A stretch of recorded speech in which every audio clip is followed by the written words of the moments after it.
कारगिल विजय दिवस बुधवार को मनाया गया। इस उपलक्ष्य में कंपनी बाग स्थित शहीद स्मारक पर पूर्व सैनिक लीग द्वारा इस युद्ध में शहीद हुए सैनिकों को याद किया गया। साथ ही उनके सम्मान में भारत माता की जय और कारगिल हीरो अमर रहे के नारे लगाए गए। लीग अध्यक्ष सूबेदार गंगादत्त यादव ने बताया कि ऊंची चोटियों पर बैठे दुश्मन सैनिकों को गए हमारे देश के सैनिकों ने अद्भुत साहस का परिचय देते हुए खदेड़ दिया था। पूर्व सैनिक देश के लिए, देश के गौरव के लिए, देश के सम्मान के लिए मर मिटने के लिए तैयार हैं। कारगिल युद्ध में जो अभूतपूर्व सफलता मिली वो सभी इन सैनिकों की तरफ से है। उसमें से कुछ रिटायर हो गए हैं, कुछ नहीं हुए हैं रिटायर। उन्होंने बड़े वीरता और बहादुरता के साथ में लड़ा। उन लोगों ने हमारे एरिया में आकर के पक्के बैंकर बना लिए थे और वहाँ बहुत अच्छी तरह से सेटअप हो गए थे।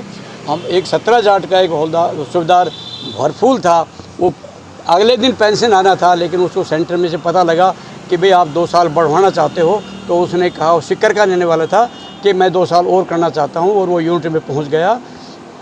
जाते ही उसको, मजबूत आदमी था, क्वालिफाइड था, उसको रेकी में भेज दिया गया, कोल्लम में भेज दिया गया, और उसके साथ में लेफ्टिनेंट कालिया भी था।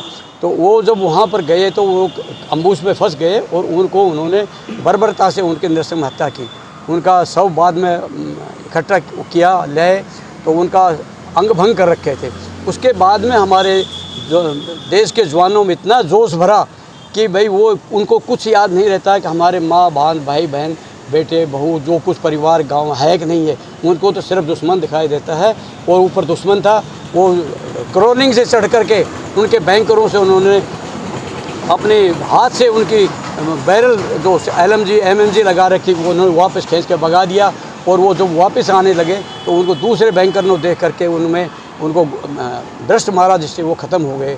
एक कर्नल कैप्टन बत्रा था, वो चढ़ करके, वहाँ 7 आदमी थे उनको बैंकर में, उन्होंने हैंड ग्रेनेड डाला तो 7 के 7 आदमी ख़त्म हो गए थे।